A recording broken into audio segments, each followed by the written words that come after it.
It has been a huge summer for quarterback contracts, and I have a feeling we aren't done just yet. In 2008, Aaron Rodgers signed a 6-year, $65 million deal that looks minuscule in comparison to the $250 million plus deals that we've seen in recent years and even in recent days. Look, there are no two ways about it. The quarterback position is one of the most important positions in professional sports, and I'd argue one of the toughest to play as well. So let's take a trip back to the year 2000 and revisit the best and worst quarterbacks from each draft class in every year since. And trust me, there are some wild names you may have forgotten about.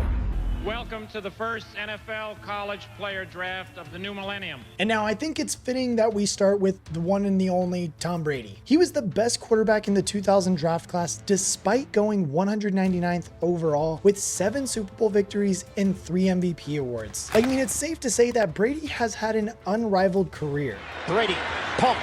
Brady rifles to the corner. Oh, it's caught! Touchdown! Tom Brady delivers in the clutch. He is a lock for the Hall of Fame and will go down as the greatest quarterback of all time unless Patrick Mahomes can catch up to him. On the other end of the spectrum, we have Giovanni Carmazzi with, that's just such a cool name, but he was drafted 65th overall by the 49ers, and despite high hopes, he never played a regular season game, earning him the bust status. Welcome to the 2001 NFL college player draft. 1 year later, though, we were blessed with my favorite quarterback of all time, Drew Brees, as a Saints fan, who evolved into one of the most prolific passers in NFL history. Will he get it here? Yes! Touchdown pass! 19 straight completions now for Drew Brees. That ties his career high in a game. He is second on the all-time list with 80,358 yards and 571 touchdowns, also winning himself a Super Bowl ring and 2 Offensive Player of the Year awards. His precise passing made him a perennial Pro Bowler and Saints legend. Conversely, Chris Winkie, who was selected 106 overall by the Carolina Panthers, failed to make any sort of impact. And even despite winning the Heisman Trophy, he lasted just 5 seasons in the NFL and threw for just 3,904 yards. Welcome to the 2002 National Football League college player draft.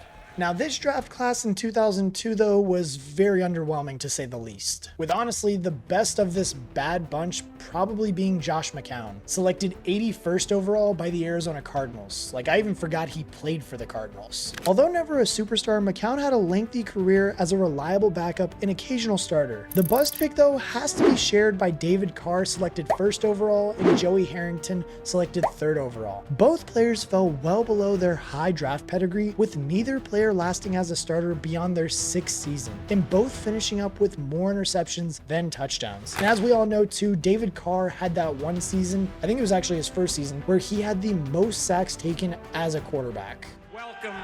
Welcome to the 2003 National Football League college draft.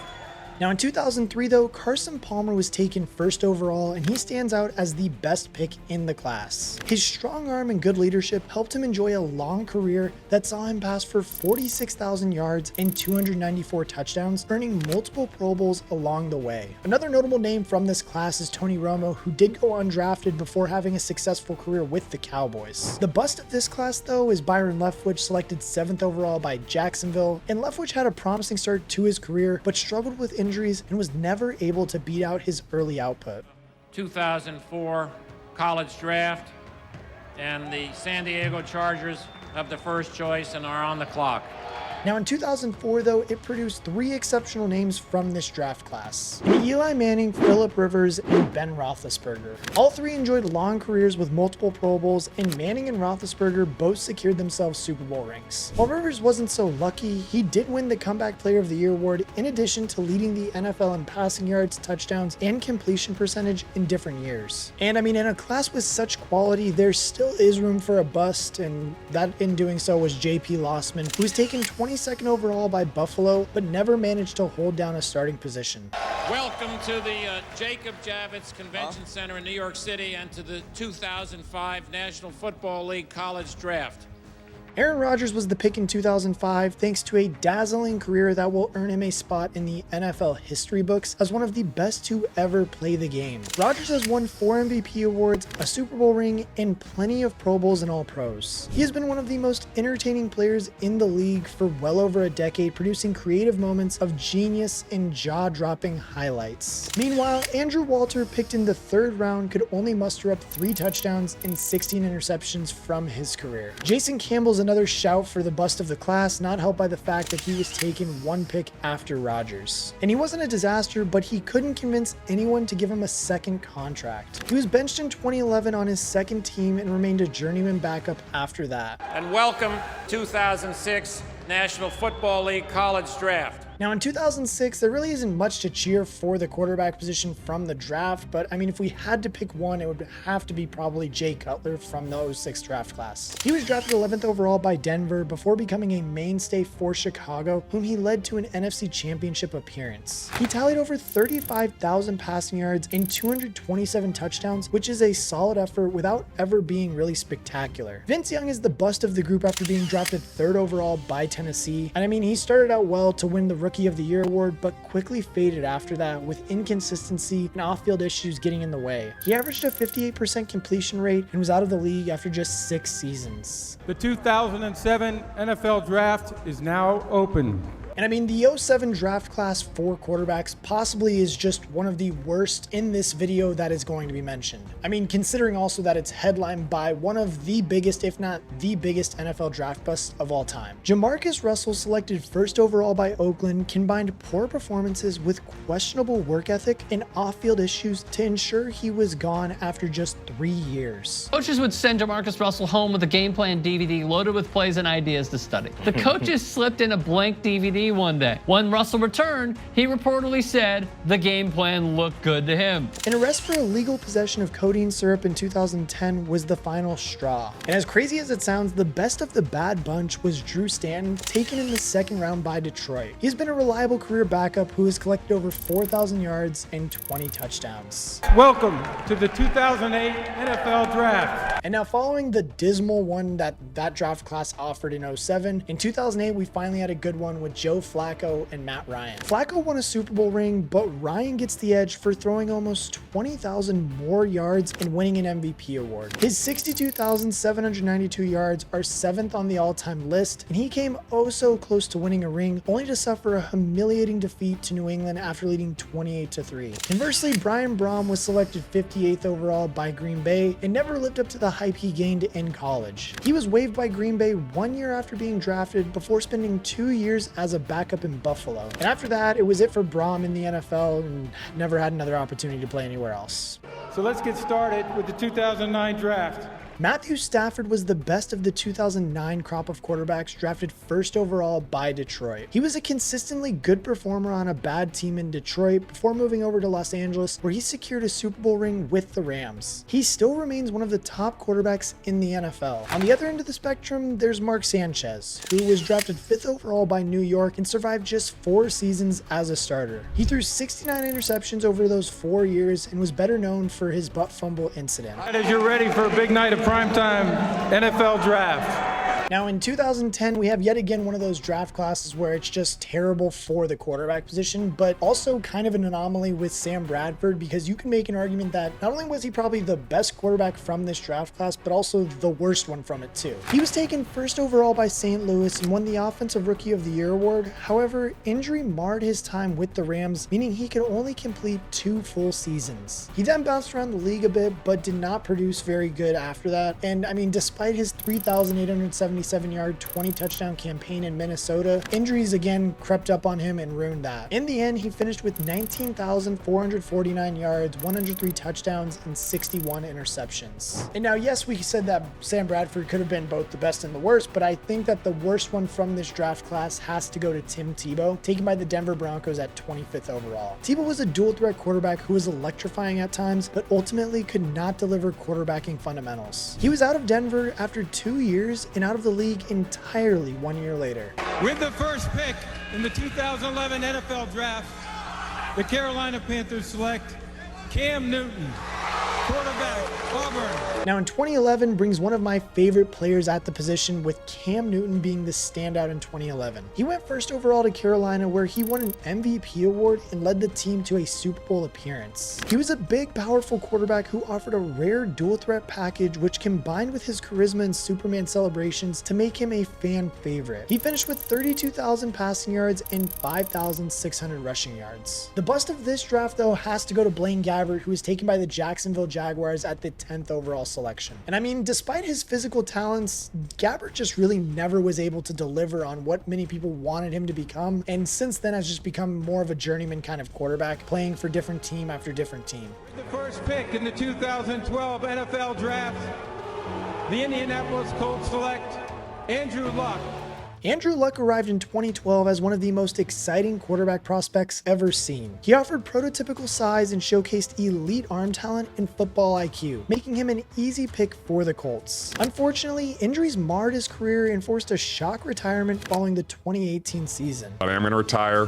This is not an easy decision. Honestly, it's the hardest decision of my life. However, he was elite when on the field, passing for 23,671 yards, 171 touchdowns, and 83 interceptions across just 6 healthy seasons. He led a class that saw Robert Griffin, Ryan Tannehill, Russell Wilson, and Nick Foles all get drafted as well. The bust of this draft class, though, as many people would think it's going to be RG3, is actually going to go to Brandon Weeden, who was selected 22nd overall by the Browns. And I mean, honestly, he was benched in year 2, and after that, he never regained favor and ever got to start for them again. Welcome everybody to the 2013 NFL Draft. The 2012 draft class was followed up by yet again another weak bunch in 2013, but the best of that bunch coming in Geno Smith. He was selected 39th overall by the Jets, but poor performances and turnovers resigned him to the bench. And I mean, it wasn't until his 10th season that Smith found his footing, producing 2 excellent seasons as the starter for Seattle. He has won 2 Pro Bowls and the Comeback Player of the Year award and is set to embark on another season in charge this year. The same cannot be said for EJ Manuel, who was taken 16th overall by Buffalo though. He threw 17 interceptions as a rookie and was benched as a sophomore, never managing to find a team willing to even make him a starter. The 2014 NFL Draft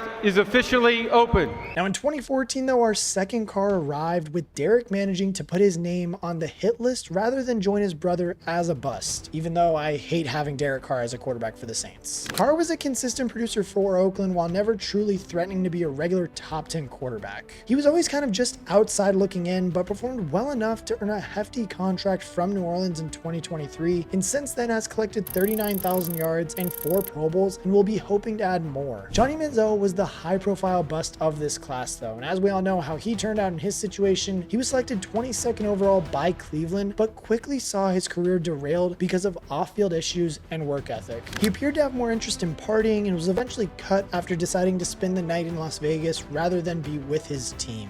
The 2015 NFL Draft is officially open.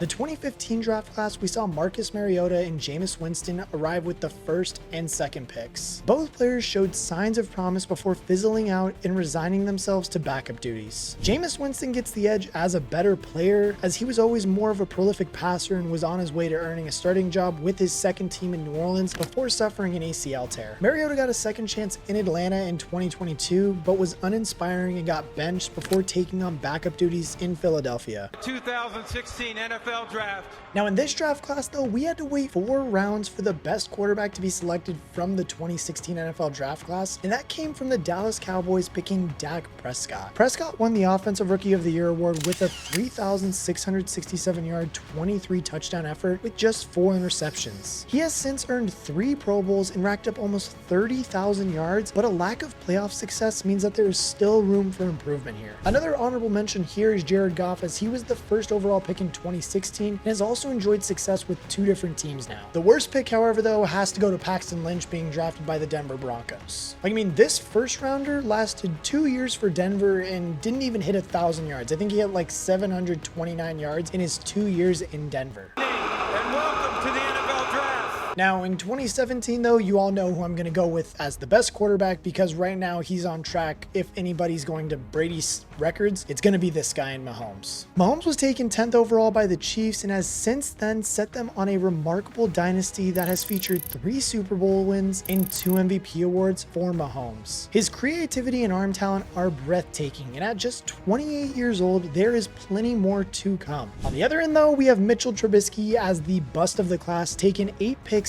before Mahomes at 2nd overall by Chicago. As we all know, Trubisky fell well short of the hype, and he didn't even earn a second contract in Chicago and is now just a traveling backup. Now in 2018 though, this draft class was absolutely stellar. 2-time MVP Lamar Jackson just about beats Josh Allen to the top spot. But there are many people that would argue that it should be the other way around, but in my opinion, Lamar is the higher quality quarterback. Both players are thrilling dual threat quarterbacks, but neither one has been able to convert it into Super Bowl glory just yet. And I mean, look, surely one or the other is going to get a Super Bowl ring soon. Also to mention in this draft too, Baker Mayfield went 1st overall in this draft, shortly followed by Sam Darnold and Josh Rosen. And I mean, both Darnold and Rosen battled it out hard for the bust pick, but Rosen gets the wooden spoon given it took just 1 season for Arizona and the rest of the NFL to decide he wasn't worthy of a starting job. Home of the 2019 NFL Draft. Now, the man brought in to replace Josh Rosen was Kyler Murray, selected 1st overall in 2019. Murray quickly became the face of the franchise, showcasing a dynamic dual threat skill set on his way to winning the Offensive Rookie of the Year award. He has since won 2 Pro Bowls and is now set to embark on his first healthy season after a brutal injury in 2022. The bust pick though has to go to Drew Lock in 2019, who now is just pretty much backup fodder and is just moving around the league, and I think now he's on like Seattle or something like that. So he didn't even last like 2 years or his rookie contract in Denver. So he's safe to say the bust of this draft class. Welcome to the 2020 NFL Draft. But as we move to the 2020 draft class, it was very similar to just the 2018 draft class and was just a chef's kiss of how incredible it was. Joe Burrow leads the way, having delivered on his #1 pick status by quickly becoming one of the best quarterbacks in the NFL. Injuries have been the only barrier to an all-time start to his career. And I mean, after him came Tua Tagovailoa, Justin Herbert, Jordan Love, and Jalen Hurts, who have all been given or are about to receive lucrative second contracts. And I mean, in this draft class for me, it was honestly just hard to even find a bust pick, but I mean, if we want to hand one out, it's got to go to James Morgan, who was a 4th rounder and didn't even make it past his first year in the NFL. The 2021 NFL Draft is now officially open. But speaking of big contracts, Trevor Lawrence vindicted his 1st overall selection by producing 3 years of good quality football in Jacksonville. He's one of the most recent names to receive over $50 million a year and has the potential to nudge his name into the top 5 quarterbacks in the NFL if he can produce some playoff wins in the future. Immediately after him were a couple of busts in Zach Wilson and Trey Lance, who neither player is currently with the team that drafted them, and both have an uphill task of trying to earn a starting job. Now in 2022 though, we have one of the most incredible stories that was ever produced from the draft class, or of any draft class, with Brock Purdy being selected as the last overall pick and probably becoming the best quarterback from this draft class. The 7th rounder has proved the perfect companion to Kyle Shanahan in San Francisco, leading the team to an NFC championship in year 1 and a Super Bowl appearance in year 2. Plenty are keen to undermine his achievements so far, but the results speak for themselves. Now, the worst in this class has to be Kenny Pickett, who has just been traded by Pittsburgh after he failed to provide a solution to their quarterback problems. And I mean, it wasn't like he was the only option though. I mean, with Desmond Ridder, Malik Willis, Matt Corral, and Sam Howell also stumbling out of the 2022 quarterback class. Now, it is a little bit too early to be crowning the best players or the worst players of the 2023 draft class, but I think it's safe to say that the Houston Texans, they found a stud in CJ Stroud. The Offensive Rookie of the Year displayed composure and arm talent well beyond what was expected of him, and he has instantly propelled himself inside the top 10 quarterback list. He will be hoping for an early Super Bowl success in 2024 too. The bust though as it stands right now is the 1st overall selection of Bryce Young, but he was given such a poor supporting cast in Carolina that it would be unfair to write him off already. But I want to know what you guys think. Did I leave any names off of this list? I mean, right now as it stands, it looks like Patrick Mahomes is probably going to surpass Brady, but who knows, also because maybe CJ Stroud becomes that guy. Maybe Caleb Williams becomes that guy. I don't know yet, but let me know if I left any names off this list. Let me know who you think is going to be the best quarterback from this year's draft class. Personally, for me, I would probably say it's going to be JJ McCarthy, but that pisses a lot of people off. But let me know in the comment section below who's going to be the best quarterback from this year's draft class. And as always, if you have not, make sure you join my Discord so that way you can be a part of all the NFL activities and NCAA Dynasty stuff that we are doing this year. And as always, I will catch you guys in the next one.